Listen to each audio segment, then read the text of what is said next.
नमस्कार साथियों। जगन्नाथ जगन्नाथ जी आज जो जग के हैं नाथ, और इन नाथ के पीछे भी कोई न कोई विज्ञान है, अध्यात्म है, और वो हमसे जुड़ा है जिससे हमारी आत्मा जुड़ी है। तो इन संबंधों को जानने के लिए हमारे साथ मौजूद है श्री प्रकाश जी पंड्या। आध्यात्मिक जगत में भी आपकी गहन रुचि रही है, बड़े बड़े संतों के पास में रहे। तो प्रकाश जी पंड्या, आपका वक्तदाता साथियों की ओर से बहुत बहुत धन्यवाद दीपक जी। स्वागत, अभिनंदन। आज सबसे बड़ी चीज है जब भगवान जगन्नाथ की रथ यात्रा निकल रही है, तो इसके पीछे क्या पौराणिक महत्व रहा होगा जो आज तक ये आस्था का सैलाब उमड़ता हुआ है? जी दीपक जी, सबसे पहले तो आपके माध्यम से, आपके चैनल के माध्यम से हमारे दर्शकों को जगन्नाथ जी की रथ यात्रा की बहुत बहुत बधाई, शुभकामनाएं। पौराणिक कथा है, आज के दिन भगवान जगन्नाथ और बलभद्र और उनकी बहन सुभद्रा जी अपने निज निवास से, निज स्थान से मौसी के यहाँ जाते हैं गंडीचा मंदिर में। 9 दिन वहाँ विश्राम करते हैं। पौराणिक कथा ये है कि भगवान जगन्नाथ की, भगवान कृष्ण की बहन सुभद्रा जी ने एक बार उनसे नगर भ्रमण की इच्छा जताई थी कि मुझे नगर भ्रमण कराया जाए।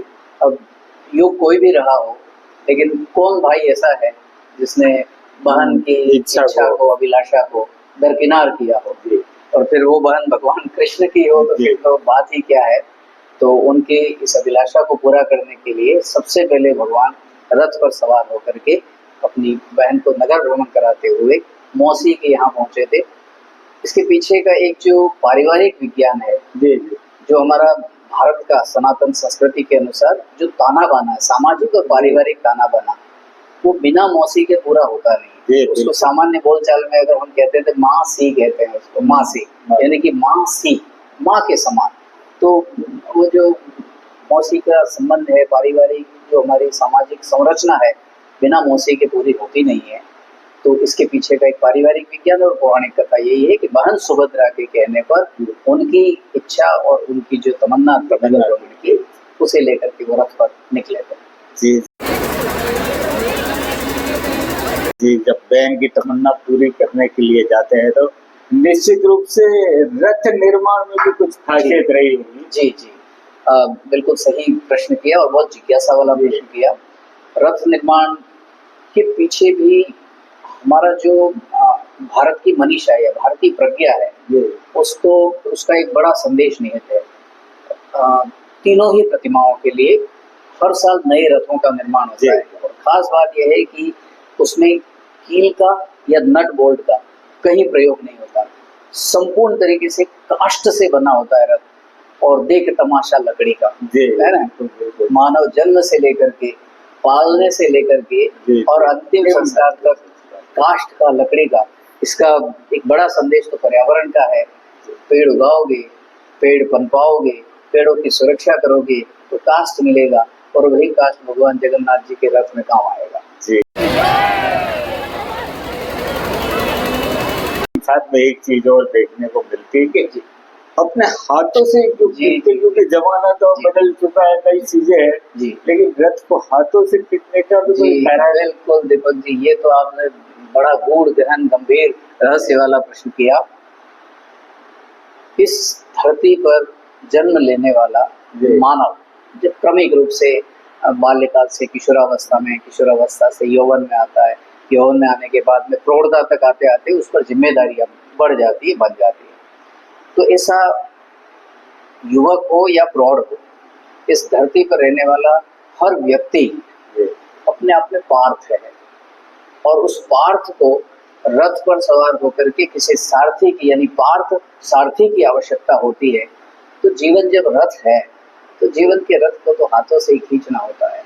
कोई मशीन, कोई भौतिक संसाधन, कोई प्रौद्योगिकी, कोई यांत्रिकी चीज जीवन रथ को खींचने के लिए काम नहीं आती। कितनी ही अधुनातन वैज्ञानिक के द्वारा आविष्कृत या शोध या अन्वेषण किए हुए क्यों न हो, तो एक बड़ा संदेश है हाथों से रस्सी खींचने या हाथों से उस रस्सी के माध्यम से रथ खींचने के पीछे कि भगवान ये शाश्वत संदेश दे रहे हैं हम मौजूदा समय में बात करें तो हॉर्मोन्स देख लो, जी। ईश्वर न करे, लेकिन धरती से निकलने वाले ये जो तेलीय पदार्थ हैं, ये ईंधन है, किसी न किसी दिन समाप्त होने वाले हैं। तो जीवन का रथ किससे खींचना है फिर?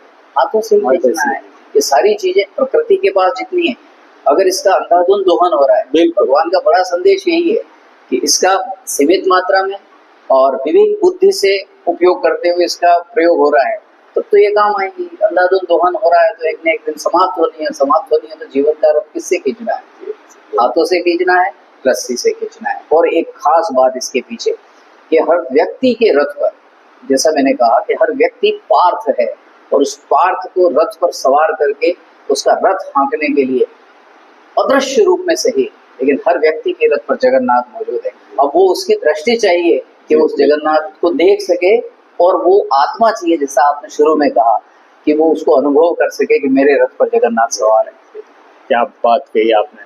तो चलते चलते एक बात और आती है, क्योंकि बात अभी चलती है 2047 विकसित भारत। जी जी। तो यहाँ पर भी क्या लगता है आपको, इन परंपराओं में क्या 2047 तक क्या रूप आकार ले सकती है श्रद्धा किस मोड़ पे?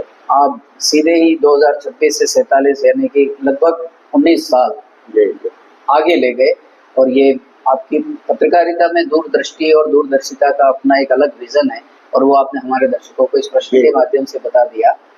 एक समय था जब ये जो धार्मिक सांस्कृतिक आध्यात्मिक आयोजन था वो पूरी तक सीमित था, लेकिन अब पूरे देश में व्यापक है।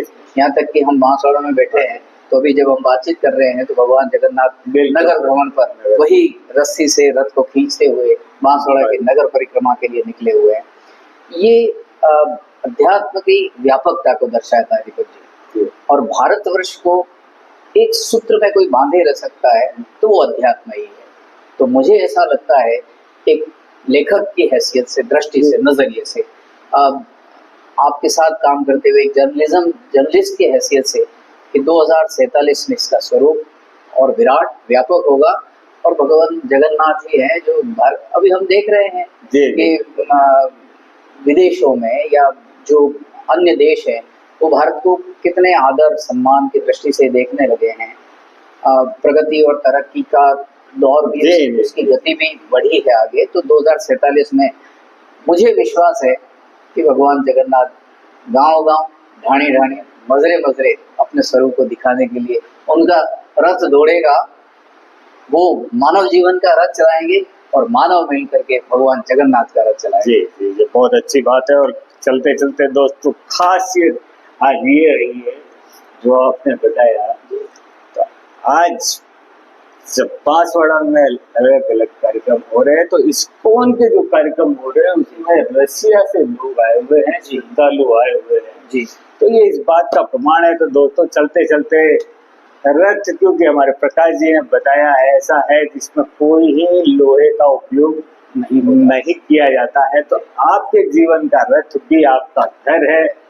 जमाना बदल गया, बड़े बड़े बड़े बड़े भवन बना रहे हैं, उसमें जितना अधिक लोहा डाला जाता है, लेकिन अगर आज के दिन से प्रेरणा ले ले दोस्तों, तो कम से कम जहां आप रहते हैं जी, वहां कम से कम लोहे का इस्तेमाल हो, तो आपका जीवन भी खुशहाल होगा, और भगवान जगन्नाथ भी आपके रथ पर यानी कि आपके घर पर सवार रहेंगे।